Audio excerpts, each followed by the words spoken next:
Hey everybody, welcome to another episode of Union or Bust. Juan Perez here, organizing Monster with Chris Lopez. How's everyone doing? Chris Lopez, your union brother on TikTok, Instagram, all the platforms. Well, it looks like we're going to get a little bit legal on the Union or Bust podcast because we have our first city attorney candidate from the Peace and Freedom Party, and her name is Aida Ashouri. And anyway, Aida, I guess the first question is, why are you running for city attorney? Well, first of all, thanks for having me. Proud to be here as a third party candidate running for Los Angeles City Attorney, and proud to be on a podcast that features unions and union organizers. Yeah, I'm running for city attorney. I have a really long career in public service. I've been working as an activist since I was 17, and even before that, I was volunteering since I was in middle school. Public service has been a part and parcel of my life, even though I've had my own struggles as an immigrant, raised by a single parent, and immigrating here as a young child, it was difficult growing up, and but I always felt like, and I think my mom really instilled in the values of giving back and making sure that we always like fighting for our own rights and fighting for justice for other people. And even in Iran, my mom was an activist, and I think that those values, that she was a very strong woman that fought, against her workers also for wage theft, or, I would go with her to immigration court when we were dealing with our status. And she always stood up for me whenever we dealt with issues in the public school system, racism. And I think that instilled in me this fight for justice that I had at a very young age. And at the age of 17, I was leading a walkout in Whittier, California high school against Proposition 21, which was basically trying to racially profile youth of color at the time, thanks to Pete Wilson. And ever since then, I've been an activist in different types of ways. And I never really thought of running for public office, though, because as an activist, I think we all know it's so much of our work is about being on the ground and grassroots, organizing with people, and really about kind of lobbying and holding politicians accountable. But I think there's been, gradually a shift into getting more progressive and leftist people into office, and thinking that is as well as a pathway for change. And um, so I think, seeing this shift in the politics made me think like maybe this is a possibility. But really, um, what motivated me was a sense of injustice, which is kind of like part and parcel of most of what motivates me in my life. Is I worked in the LA City Attorney's office, and I saw this pattern of racial profiling and criminalization of poverty, to the point where I would sit there watching body worn video of police officers following someone who turned out to be a black driver almost every single time, and pulling them over and asking to search their car.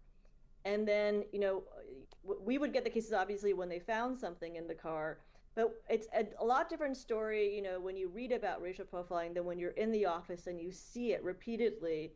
But then you're also told you can't dismiss these cases because of policies that are above you.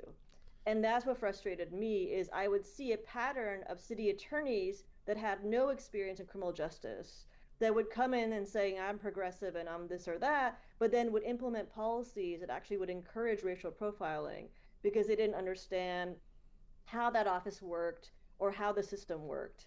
And so I was really motivated to run earlier, but I didn't know much about politics or campaigning. And I took some time to volunteer in a lot of campaigns and do some, like, boot camps, some like workshops, and get some more background.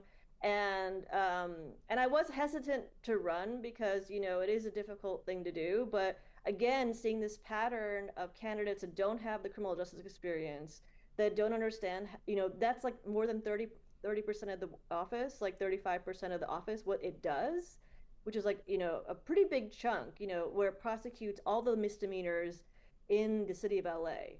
And that can include vehicular homicide, that it can include sexual battery, that can include child, endangerment. So it's not just about, minor crimes.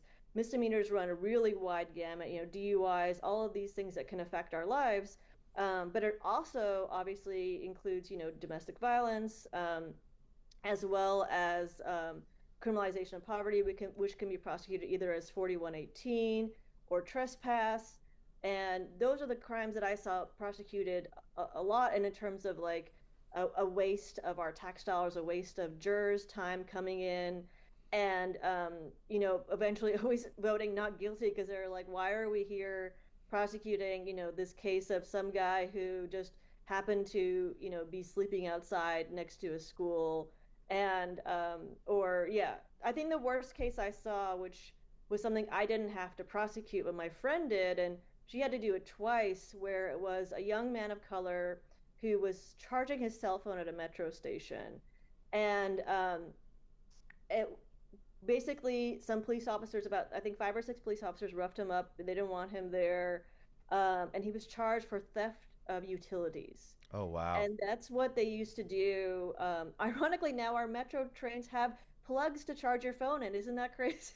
So what I a I think it's really I'm really glad that you are on the podcast because I think some people think the city attorney, they think of the city attorney sitting with the city council, and that's a big Yeah, thing, that's what I obviously. thought yeah, it was. that's also part of But it. Yeah. but you prosecute, misdemeanors, infractions, all those things. So you have like, is it in LA? Is it like 500 attorneys under the city attorney? Exactly. It's 500 attorneys under the city attorney, and I think at least 200 and something of them are just in the criminal division. And there's 5 offices, satellite offices in Van Nuys, in by the airport. There's 2 in downtown, and I think there's one in the South Bay. Just basically offices next to the courthouses prosecuting crimes. Yeah, it's really interesting because I was looking at an old story. I think the current city attorney of LA, is that Heidi Feldman, or how's Heidi that? Feldstein Soto. Feldstein? Yeah. Okay. Now, she was actually prosecuting people who were blocking the freeways.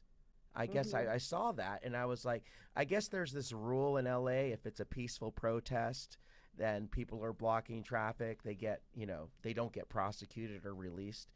They get prosecuted and they don't get prosecuted and released. Excuse me. So that's really interesting. So it kind of reminds me of the time my sister used to say when cannabis was illegal. In Berkeley, the cops, they found it on you, they wouldn't arrest you. They would just take it away from you, kind of like. So what can you tell me? What kind of discretion the city attorney has for like protests and all that?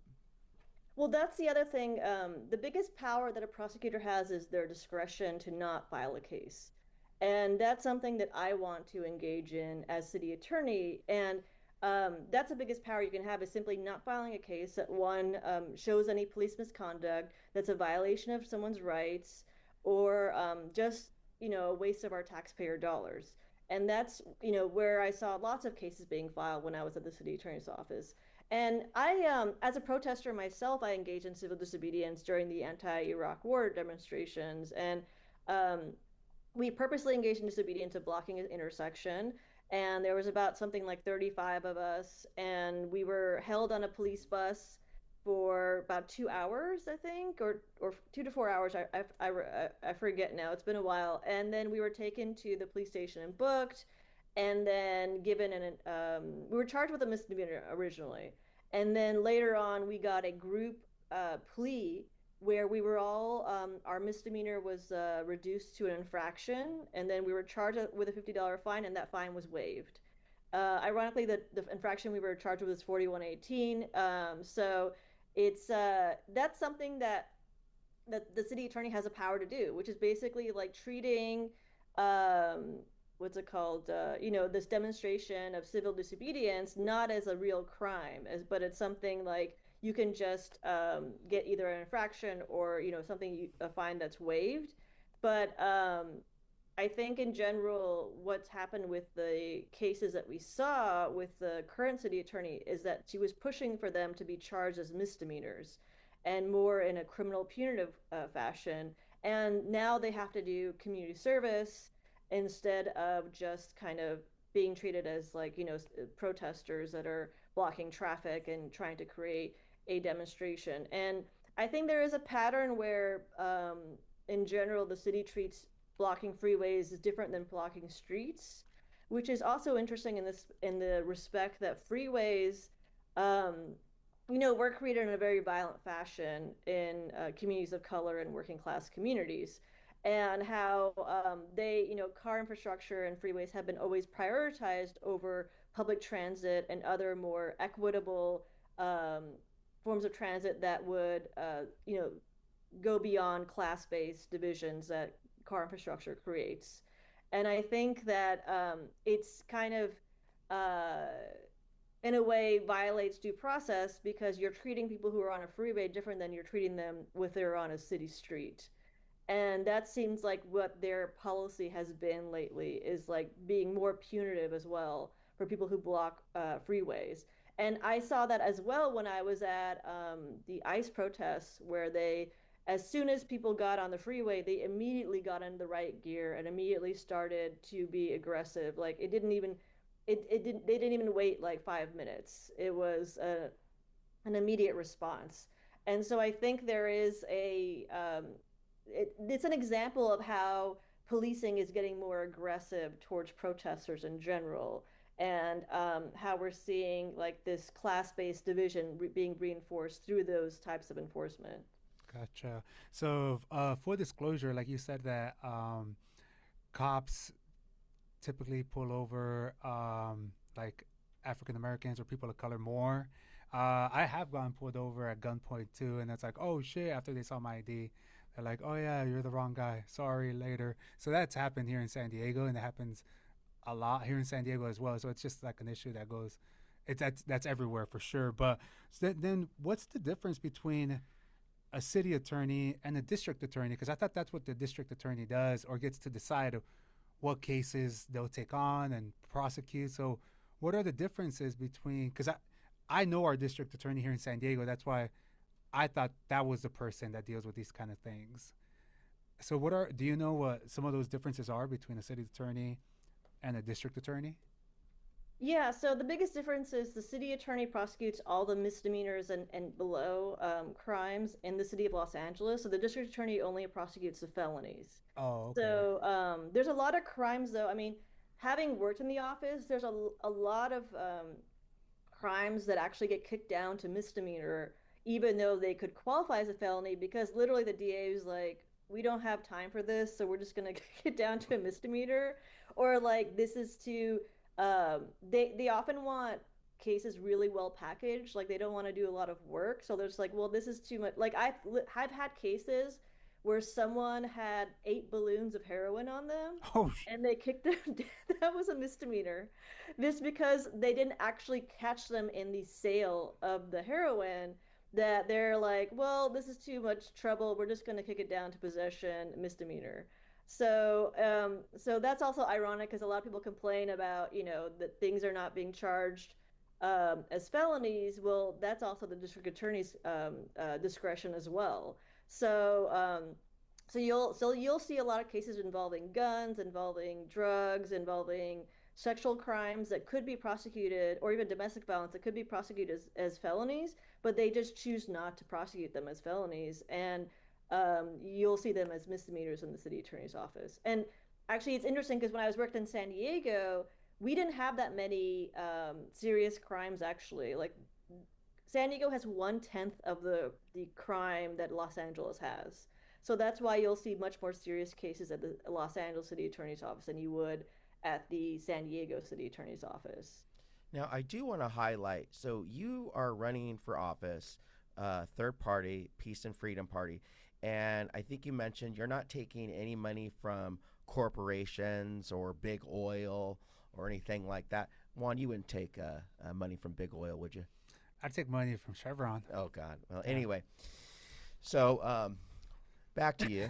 But this is not about me. It's not about Yeah, you. it's not about me. Yeah, whatever. Anyway, so that's a pretty big decision because I know a lot of candidates, they take money from, anyone and everyone. And tell us a little about that decision. Was it something where you just cut off all corporations or big corporations, or would you take a donation from the Union or Bust podcast? We can't donate, by the way, because we're a C4, but give us a little insight to that. Yeah, I mean, I did a video about this recently because we're seeing this explosion of billionaires and wealthy people contribute to politics like never before. And this is because of the lawsuit, or the case Citizens United. And this was decided in 2010, and this completely changed our landscape. Before that, corporations weren't even allowed to give donations to candidates. And ever since then, now they can give donations directly to candidates. Not only that, they have no limits on how much money they can give to a candidate. Well, you as an individual have a limit on how much you can give to a candidate.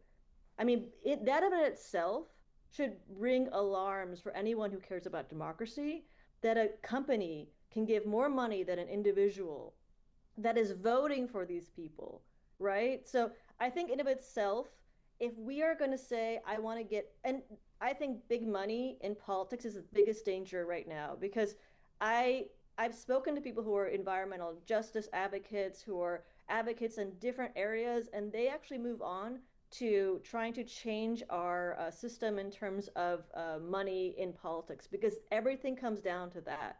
We have a state that is completely dominated by Democrats for decades, and we haven't had single payer health care. We haven't been able to hold Chevron or other polluters accountable because of lobbyists, because of all this big money in politics right now.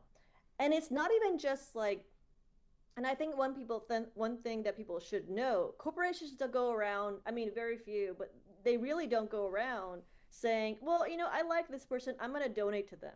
What happens is those candidates solicit donations. They're like, there's no free money in politics, right? There's always like a quid pro quo.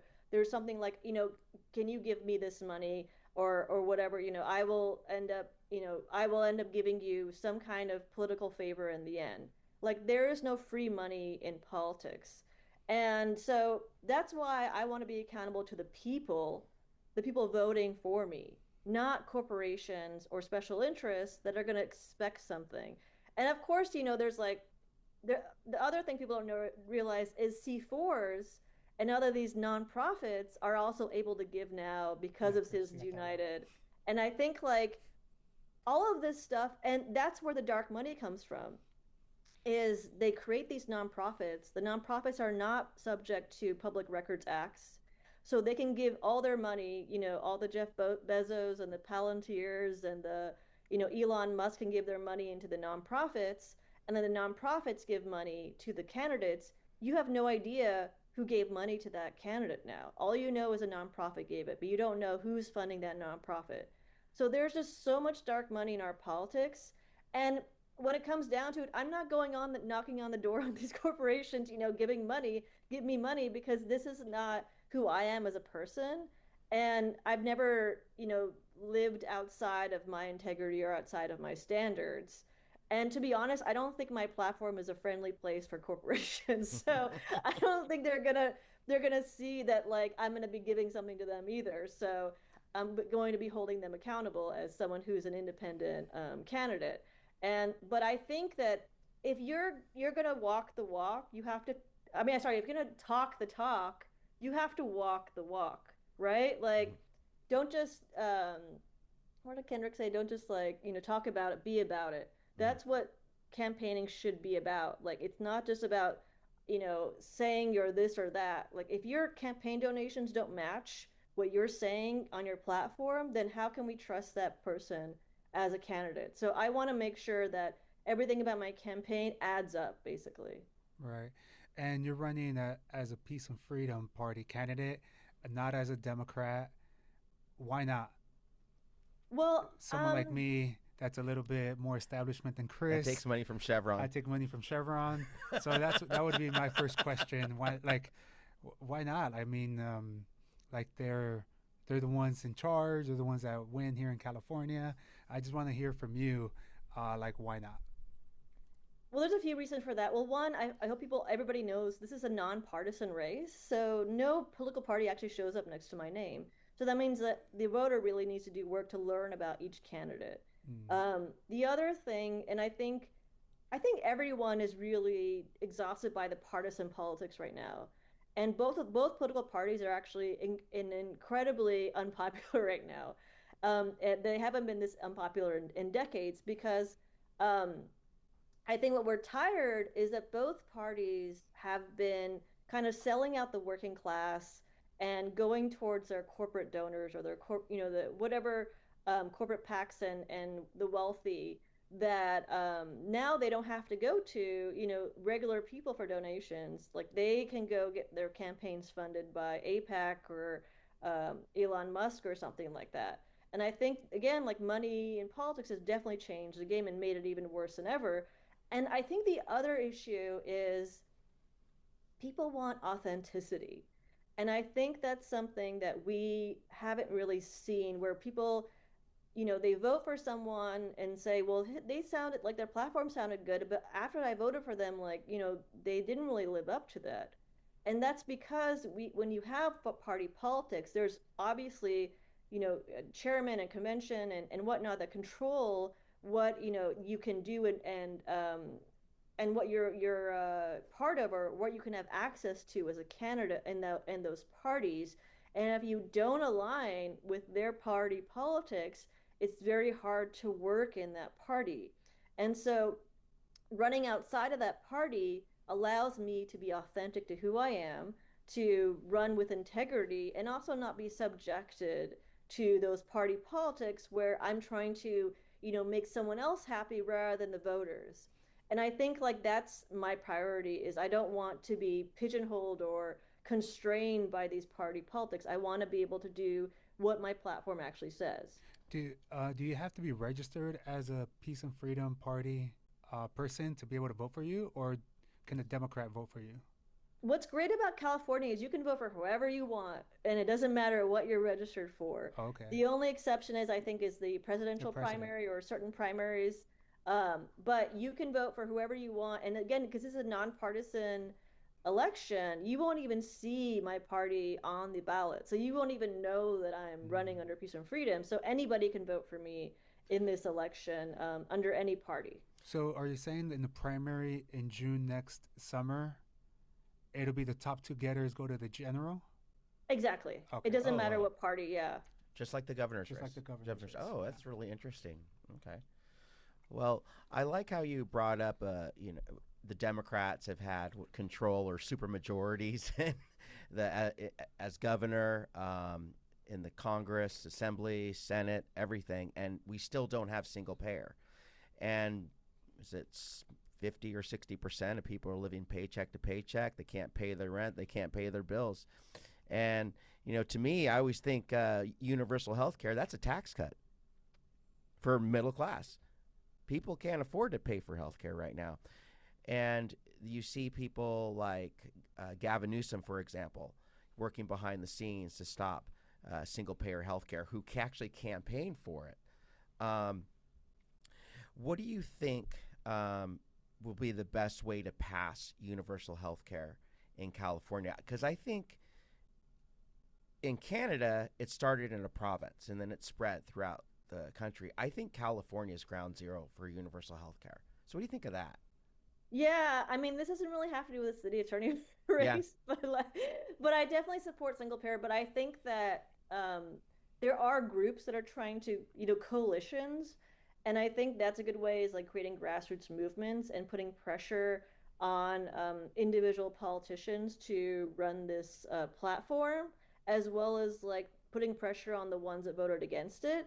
Um, I think, big money is a big problem with all of these platforms, whether it's single payer or holding, polluters accountable.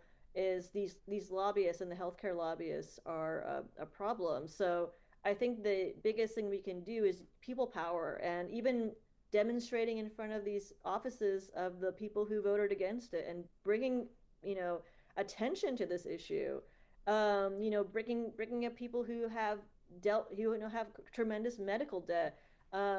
Something like more than 20% of unhoused people have a disability.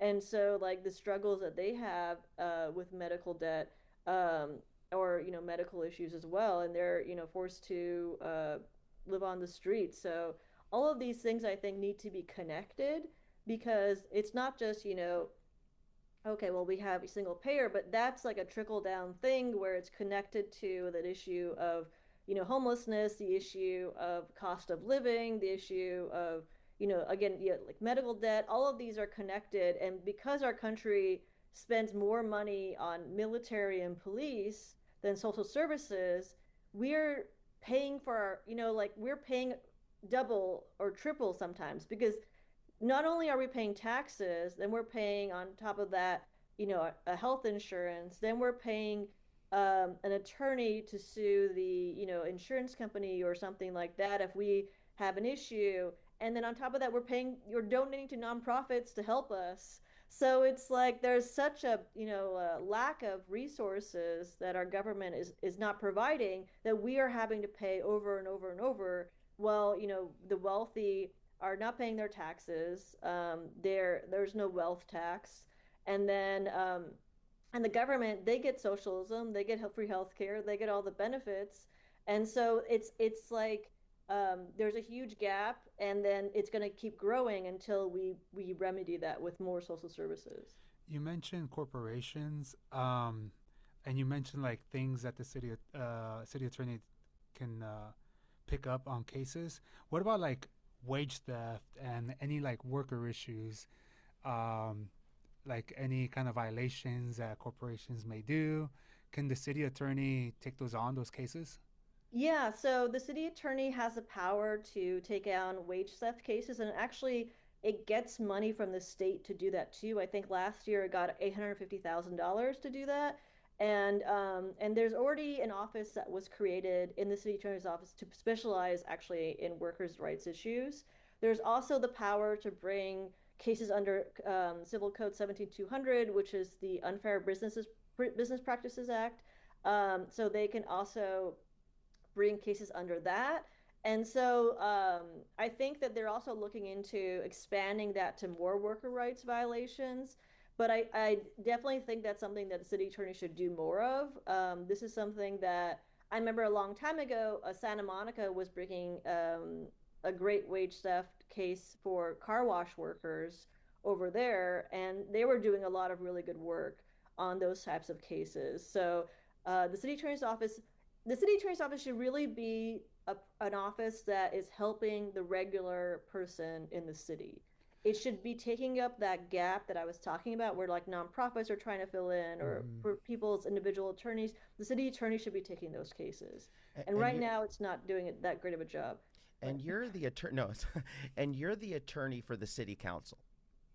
And well, right, I'm not for the. I advise the city you council. advise them. Yes. Okay, prevent exposure to liability. If because a lot of people who run who run for office, they're not necessarily attorneys. So you draft ordinances and all that. So you make sure that everything is legally. Are there any? Let's say you were on the Union or Bust podcast and you became the city attorney. Okay, of LA. Now, what are there restrictions on what you can do as the city attorney? Can you still go to protests, or how does that work? Is there anything that because you're the city attorney you can't do anymore? Yeah, let me go back to the ordinances thing too, because I have something to add regarding that. But Okay. like, so yeah, the city attorney drafts the ordinances for city council. And going back to workers' rights, actually, I think there's a couple of unions trying to push city council to pass an ordinance requiring businesses to provide know your rights information to workers, which I think is a great, thing to push. As well, I think the city itself can also provide more information. I think a big issue right now is not just the lawsuits, but providing information to people in multiple languages and accessible languages. When I was at the legal aid office, I made sure I did know your rights presentations and webinars, and I made sure to provide interpretation and translated the PowerPoints into multiple languages, especially Asian languages that were very underserved, but were actually a large population that needed assistance, like in Korean, Chinese, and Vietnamese, in addition to Spanish. And this is something that's also people are asking for because right now I think there was a report that just came out that UCLA found that the meatpacking industry is dealing with a large amount of wage theft in Los Angeles. And one of the things that they recommended is more information being provided in multiple languages. And that's something that the city could also provide. Um, so one thing I wouldn't be able to do is city attorneys. Obviously, I couldn't take on personal cases. And what's I think what's interesting is, and we're dealing with charter reform in Los Angeles, so we're like rewriting our constitution for the city. And what I think is so interesting about the charter is there's so much that people are doing because nobody has told them they can't do it. And I think the biggest thing is like the city attorney has written letters advocating against certain legislation like SB 79.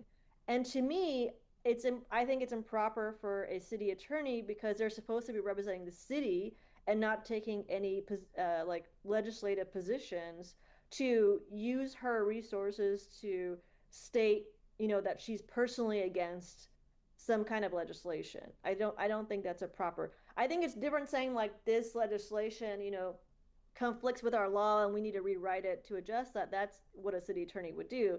But her letter was making all of these kind of, in my opinion, like ridiculous assumptions, saying like that's going to result in like our garbage people being overwhelmed or something, like just things that don't have any real basis. But because she's catering to a crowd of people that don't want apartments being built in their neighborhoods, she's writing, she's kind of using her office in a way to, what's it called, advocate.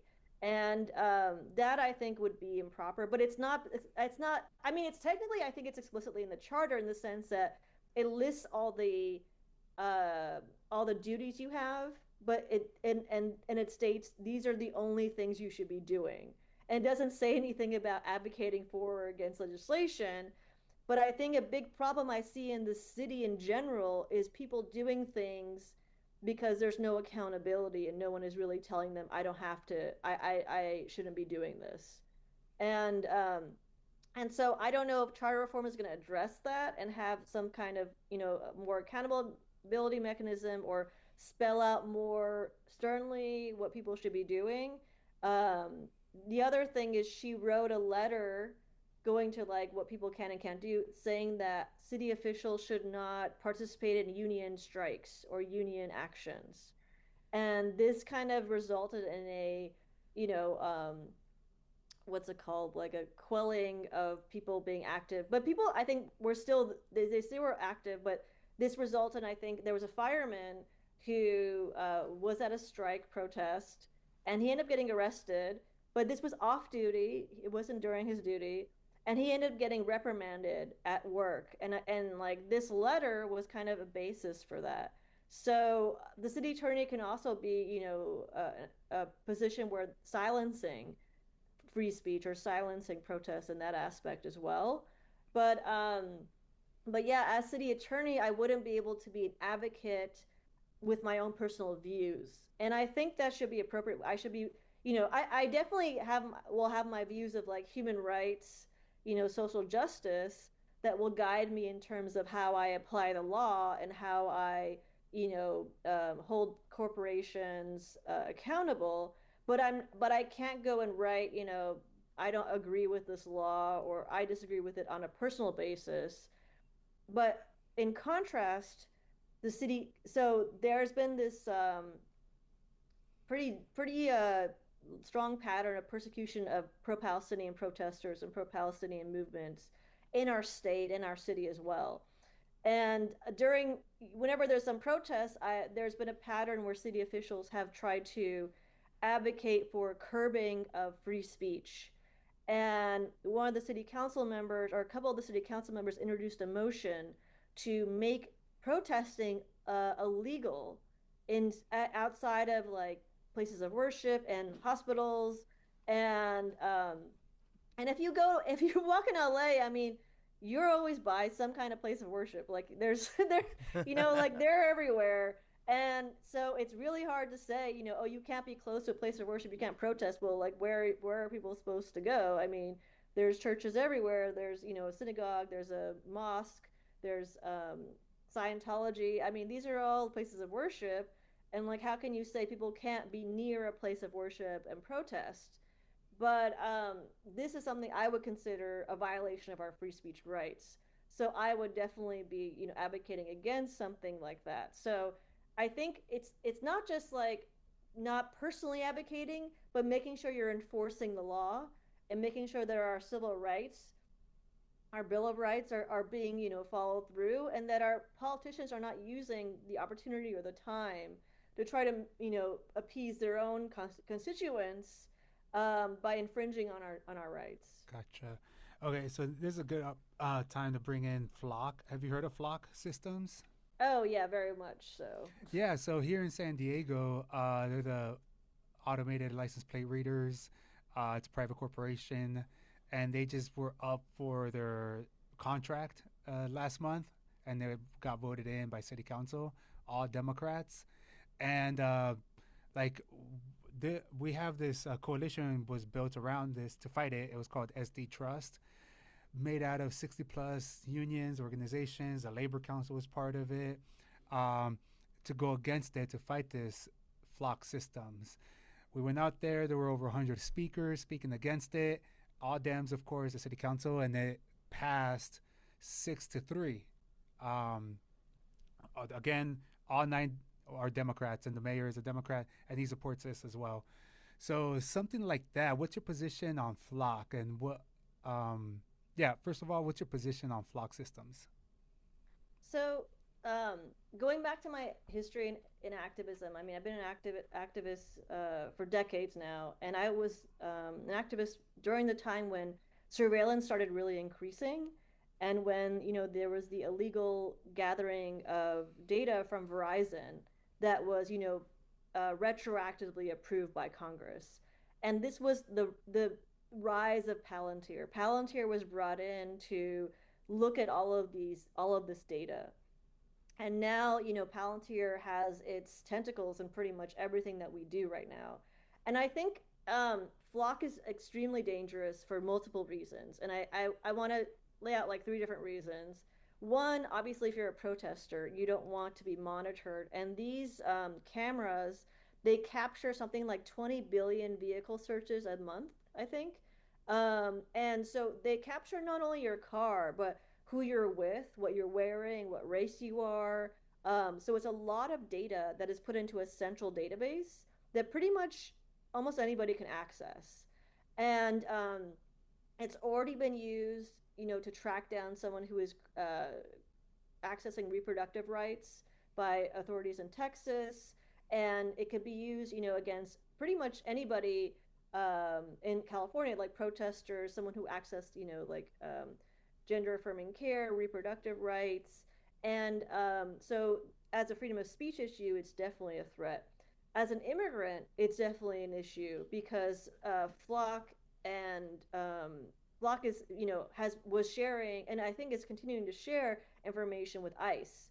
And even if Flock is saying I'm not sharing, LAPD has already has been documented by a report by Cal Matters to be sharing information with ICE. And they're I think the most concerning thing is we don't have any policy in place of how they're using this data, how they can access it, how it's being stored, how long it's being stored. Like we're not seeing any policy regarding this, and I don't see anything from the mayor or from city council pushing anything on this. So on a surveillance level, in terms of if you're an immigrant, this is a real danger to any immigrant in our community, where it's like tracking you, and you see these flock cameras in like Home Depot parking lots and other company parking lots now.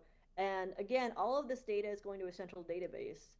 The third thing I think people don't realize is this data is going to private companies. This is not a government, government. I'm looking CCTV and like monitoring things. I'm trying to solve crimes. this is mass surveillance. There's no, this is not like a red light camera where it's only programmed to work if you like run a red light, it takes a photo of you, that's it, and then like that's all it's doing. This is just taking all information in the neighborhood continuously and putting it together, and it's for a private company. And so what's concerning is we're seeing already now a lot of this data is already being used against us in price fixing in terms of our goods and whatnot. And so all of this data, we still don't have any control over it right now, where it's going, but it's connected to the other data that's being collected on us. And now we're seeing like Amazon, Instacart, all these organizations are modifying prices for goods based on data that they've collected on us. And so if you don't care, if you're not a protester, you're not an immigrant, everybody has a checkbook.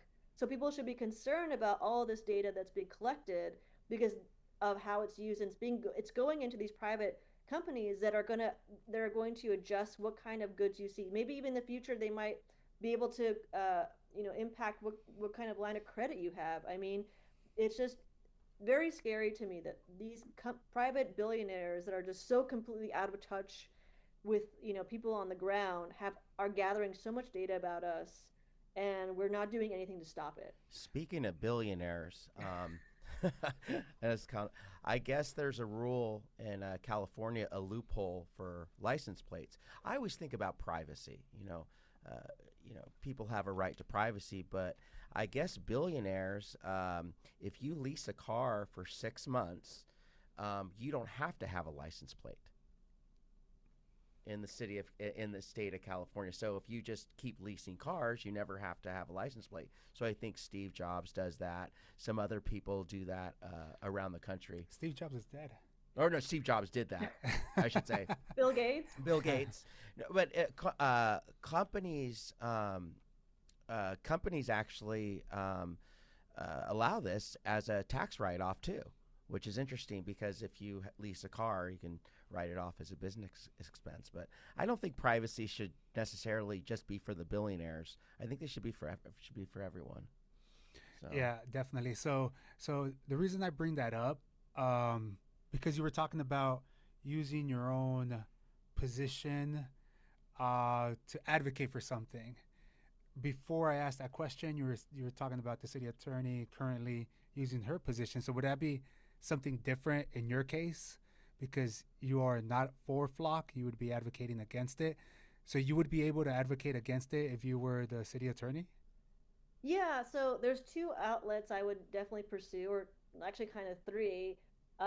One, so the city attorney advises all the departments and commissions in the city of LA, as well as the mayor, the city council, the port of LA, the airports, and LADWP. So all of these entities, it's to advocate on behalf of regular people, on behalf of social justice, human rights, environmental justice, something that we've haven't never had a city leader do before. Um, so I would so I would definitely advise city council that these cameras are a violation of our sanctuary city status and our sanctuary city laws, because we're sharing data, police are sharing data, and it's data that's being accessed by ICE that is definitely a violation of the laws that we have in our state, that this type of information should not be or information should not be accessible by by ICE. Um, and I would write, a legal memo regarding that and present it to city council. The other aspect is, again, going back to the fact of advising the departments and commissions. The police commission is how they're getting these equipment. So it's different. What's weird in LA is they're doing things in a shady way, if I can if I can so freely speak. Um, what's happening, and I don't know if you know about police foundations, but it's another form of kind of dark money through nonprofits that are funneling surveillance and other technology into our police boards and police departments without any accountability of who's giving that equipment, who's funding this. So in Los Angeles, we have a police foundation that has provided hundreds of thousands of dollars of flock equipment, cameras, and software. And what happens is what they're doing is the police foundation makes a donation. We don't know who is, funding this. Like, just, the last meeting, there was like $300,000 worth of like for 2,500 or 4,500 AI smart cameras from Flock. And so they make a donation. The mayor recommends this donation to the police commission. Going back to the charter, there's nothing in the charter that says the police commission is supposed to approve or disapprove anything regarding the budget of the police. So this is also kind of like a weird gray area that's happening. Then the police commission approves it, goes to city council's public safety committee, and then they approve it, and then it goes to city council, it gets approved. So you never see a motion where, a city council member has to make a motion, we're going to buy these flock cameras. So the whole aspect of democracy and democratic input on whether or not they're getting the flock cameras is completely pushed aside by doing this sort of donation foundation method. And and so, as the advisor to the commission, I would say, well, one, we shouldn't be accepting technology that's a violation of our sanctuary state, but also, like, this is not the responsibility of the police commission to be, approving equipment or budget for the police department. And so this is a way for them to avoid accountability for putting these cameras in our neighborhoods. And we should have a democratic way where we can have accountability, because we should know how much money is being spent on these cameras, how many they are, where they are. Like, all of this is subject to the Public Records Act. But right now, I've tried to submit a records act, and they're just like, oh, unresponsive. We don't have anything to share with you, which is just completely unacceptable. But by doing the police foundation way, they're trying to avoid some accountability. So, and I think the last way is city attorneys do review contracts. And so that's another way of saying, this contract is in violation of our sanctuary state. And also a violation of our Fourth Amendment, with unreasonable search and seizure, all these other things that can be made, as well as like a Public Records Act issue. So all of these arguments and powers can be utilized for good if we have someone in the office that's actually willing to take these stands. Oh, nice, nice. We should have had you here in San Diego. Yeah. Advocating against this flock stuff. I drove you down here. Yeah. So, is there a progressive city attorney anywhere else? Do you have an example of that? Somebody that's ran in another city that's progressive? Not city attorney. I know we've had district attorneys that have been progressive. Like, I think, George Gascon was a good example. But I think Larry Krasner at Philadelphia, he's been really great in the sense that he's refused to prosecute protesters, pro-Palestine protesters. He's gone on TV or gone on interviews and said, I will prosecute ICE if they're violating the law. He's definitely gone toe to toe with Trump and said, bring it, like, we'll be here to lay down the law. He said, you can't pardon state crimes, so you can't. So, like, if that happens, like, you don't have any power over that. Like, that's the type of level of assertiveness and I guess you could say progressive. He went against a more conservative Democratic candidate, and he won recently, his third term, I think. So I really think Larry Krasner, and he's a former public defender. So he has a lot of, like, experience helping people. Is he a Democrat? Yes, he's a Oh, Democrat. look, you can run as a Democrat and be progressive and go toe to toe with ICE and Trump. Yeah, that's true. But it's also a different playing field out there, I would say. Yeah, and she's not taking money from Chevron either, okay? Yeah.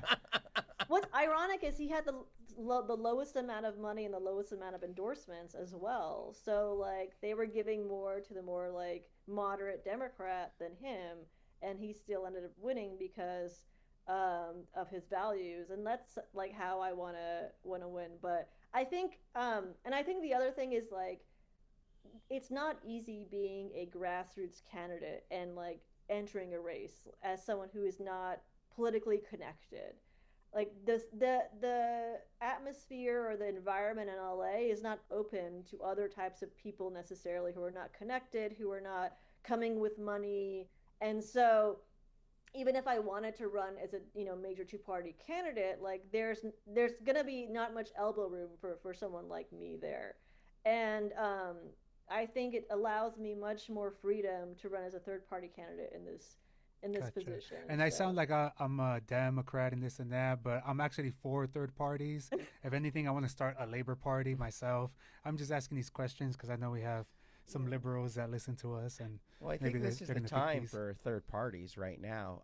You see what happened with Mamdani, and even though he's a registered Democrat, I've seen socialist candidates win around the country. People who are, part of DSA or part of, other organizations that are progressive. Because there's progressive and then there's progressive. Yeah. Yeah, and I think people should know the difference because each chapter of each organization, like a DSA, are completely independent and different. Hmm. So New York and LA are completely different, and I don't think people should like compare those two in terms of like their body or their what they advocate for. And we have to also understand that each city is different in its politics and like who's behind different groups and that's why we have to really look at the individual's history, their background, their platforms, because oftentimes we get associated with a name and then we associate so many things with it, but then like we don't really know what's going on behind the scenes. And that's what the other thing I've learned is running for office in politics. It's not that oh, you're a progressive, like let me help you, like no, it's not really like it's more like, oh, you're not friends with this person, okay, well Mhm. then it's So it's very much an insider field. And so knowing about that landscape, I think also will helps us understand more or like make more critical decisions. yeah, I mean, like I said, me and Chris are pretty involved here in politics in San Diego, and the conversations start years ahead of the race. Like these unions are already talking about it. These politicians are already talking about who's going to run for Congress when that person steps down, and then it does like a snowball effect, and then this and that.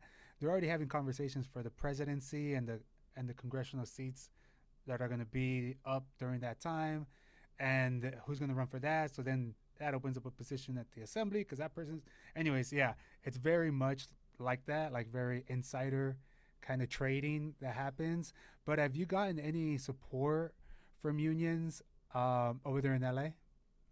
um I've definitely had some interviews with some unions. I think definitely like what how much you fundraised is a big part of getting endorsements, unfortunately. And I haven't been invited to all of the union meetings because I don't have as much money as the other candidates.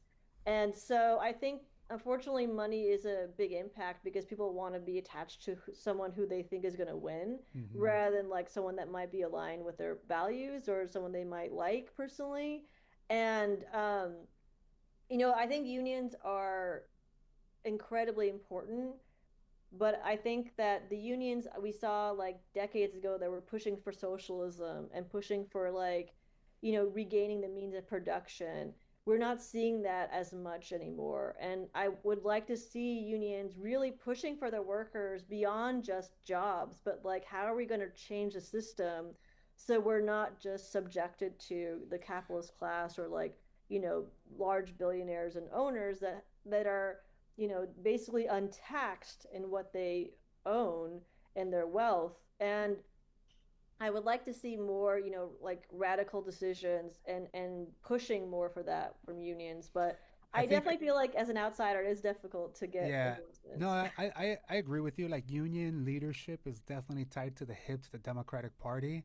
That's a common theme that we talk about here on the podcast. And but it doesn't mean you can't get the support from rank and file.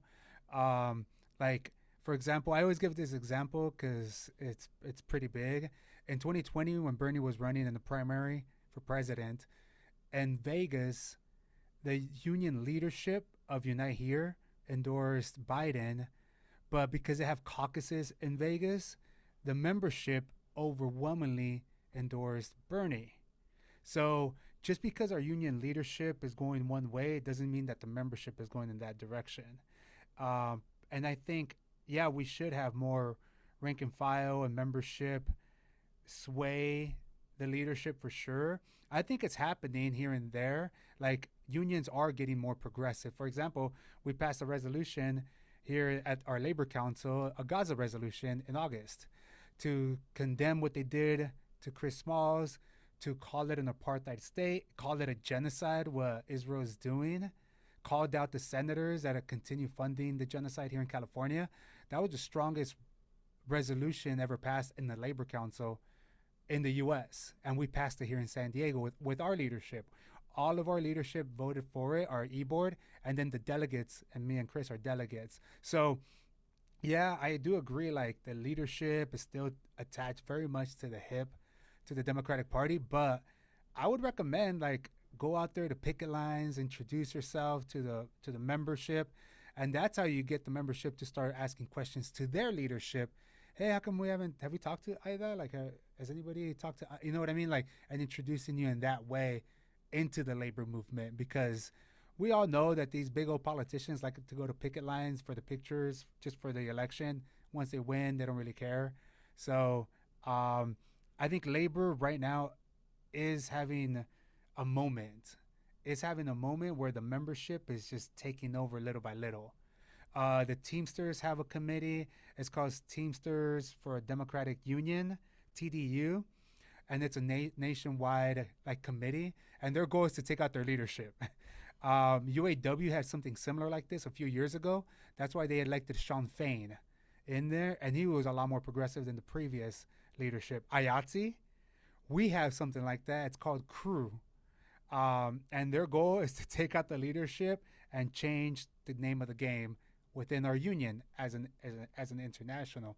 So there are movements within unions to try to make them more progressive and more in touch with reality and with what's going on right now, especially right now that, like you mentioned earlier, people are fed up with the two parties at this point. Everyone is. So everyone is trying to find a new political home. And I'm not saying with this podcast we're going to convince everybody to do this or that, but our goal is to just educate people that there are options out there, that there are people like yourself running on things that we care about as a labor movement.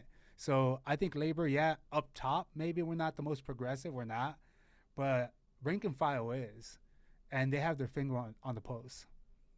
There's a That's big really encouraging, and it's inspiring that you pass that resolution because I know that there's like a Labor for Palestine in Los Angeles that's trying to push for similar and also, blocking the bombs, right? Like Mm-hmm. what you see in Italy or other countries where they've tried to physically prevent bombs from going overseas. Like labor is right on the front lines of that. I mean, especially in the port of LA. I mean, they have so much power to really change our country. And I think one thing that's admirable is the mayor of Chicago has already pushed for a general strike. I mean, that is something that labor has so much power. And, we only have, I think, only 7% of the US is unionized. Like nine, Unfortunately, yeah. it's gone down tremendously because of I mean, honestly, it's because of big law, like going after and suing on behalf of these businesses and pushing for arbitration and pushing for all these laws and changes that have taken away our rights. And but we should be organizing, everywhere. I mean, organizing as many workers as we can. That's what I did when I was in college. Actually, I was involved in helping organize and unionize the food service workers that were being outsourced to Aramark on our campus. And yeah, it's a lot about like meetings and holding rallies, going on radio shows and talking about the issues and but we should be organizing as many stores and workers we can because right now there's such a huge gap happening between classes and our politicians are failing in terms of protecting the working class. And I think that's why people have been changing going in a like a circle of changing parties because they're just like who's going to help me as a working class candidate, who's going to like assist me. And we're all kind of like really looking for that change and looking for somebody that is willing to stand up for people that won't crumple for their donors when they get elected. and And thanks for those tips about the I'll be more, motivated now to reach out to people because it Well, is definitely hard. well, that's a great story you just shared about you organizing. They were gonna basically sublease out the people, and you helped organize them so they all kept their jobs and everything like that, or how'd that work? Well, opposite actually, they were already being outsourced. So They were as being students outsourced. Okay. outsourced, so they were being employed by Aramark. So they weren't actually employed directly by the university. So you weren't getting any of the benefits or job security or pay that the university employees had. And so we ended up working with the workers to try to get them hired directly by the university or unionized, like one of the two. And we ended up working with AFSME, I think, to help unionize them. And but yeah, we're working directly with the workers, and I think that was I think they ended up becoming unionized eventually, but it was they were outsourced, and we were trying to bring them in. Oh, that's cool. That's really cool. Yeah, I mean that's what it is. Like labor is in the moment right now, just like the country is. Like you said, right now people are going in circles trying to find different parties to register to because they don't really have a political home. Same thing with unions. Unions are shifting and they're changing, and people are taking out their leadership left and right. And it's because they're not really standing up for what the membership wants. So I'm sure you've heard that there's calls for a general strike in 2028, and a lot of unions are aligning their contracts for then to make systemic change, to make real change, because people are not down anymore with taking that 2%, 2.5% pay increase negotiated. They want real change because everything has skyrocketed since the pandemic, since before the pandemic, really. But like those little wage increases are no longer wage increases anymore. They're pay reductions. So I think right now is the time to be reaching out to labor and to unions to get them into movements because our goal here in San Diego is to bring in not just the unions together, but community orgs together. And that's how we're going to make change. Like I mentioned earlier, when we fought Flock, it wasn't just unions, it was with community organizations that have skin in the game. So it's now is the time to build coalitions with everybody to fight back against this. Then we call Trump an authoritarian figure and this and that and his regime. And yeah, like the only way to beat it is by forming coalitions and have class consciousness, like you mentioned earlier. So we're up on an hour, Ida. I know that's what we've told you before, but is there anything else that you would like to throw in the mix or drop on this podcast that we haven't asked you or that you haven't brought up yet? Well, I think, well, one, again, thank you for having me. It was a great conversation that we had. Again, I'm the only candidate that's not taking corporate money, but I also am the only candidate that's an immigrant and coming from a working class background. And I think, running for office, I never really saw people with my background ever running or even becoming candidates. And I think the least I hope I inspire other people, other Iranian immigrants, other people with a Muslim background, people who came here, raised by single parents um, who, had to struggle out or who were activists and who feel like this is an unfriendly place for them. But I hope I can inspire them to also run. But also, like, it comes down to the fact as well that I also have to fundraise even harder because of these, values that I have. So any donation can really go a long way. But also, the city of LA has a matching program where they match donations. If you're living in the city of LA, they match donations 6 to 1. So you should still give if you don't live in the city of LA. But city of LA, they will match donations 6 to 1. So your $5 can become $30. So that is also a really great benefit for grassroots candidates like myself. Um, if people want to learn more about me, they can go to my website, aidaforla.com. That's AIDA for LA.com. And they can follow me on YouTube, Instagram, and TikTok at Aida for LA, AIDA, the number 4 LA. And stay tuned. We'll have a bunch of events in January. And then we have to gather signatures in February. So please sign up to volunteer if you can. But yeah, I think this is a moment where we have to seize it in terms of how people are craving some change, and it's not just about like, well, it's really about accountability because, like, if we just have two parties, how are we going to hold them accountable? It's about having multiple parties so we can have much more accountability. When you have systems and governments with multiple parties, they have to work together. They have to find some compromise. Right now, we're seeing parties like dig their heels in and not want to change at all, and just be completely conflicted in the sense of like, if you're going to do X, I'm going to do Y. Period. There's no in between. And because of this division, we're not seeing any change, and we're seeing this increase in division. And so, having multiple parties is going to make our democracy stronger, and we're going to get more wins by moving towards that. And I hope people can see that, and let's try to push for some elected people getting elected who are outside of our two-party system. There you go, Chris. Well, it's grassroots. At the end of the day, it's grassroots. And thank you so much, Ida, for coming on our show. We really appreciate it. The insight of district attorney. I don't think our audience knew. I mean, I know I didn't know before that city attorneys they're much more diversified in what they deal with, opposed to what I thought. So thank you again. Thank you, and thank you everybody for watching. And remember, sign on to our Patreon, patreon.com/UnionnorBust. We're getting new shirts made. Oh, yes. And sweaters, so stand by.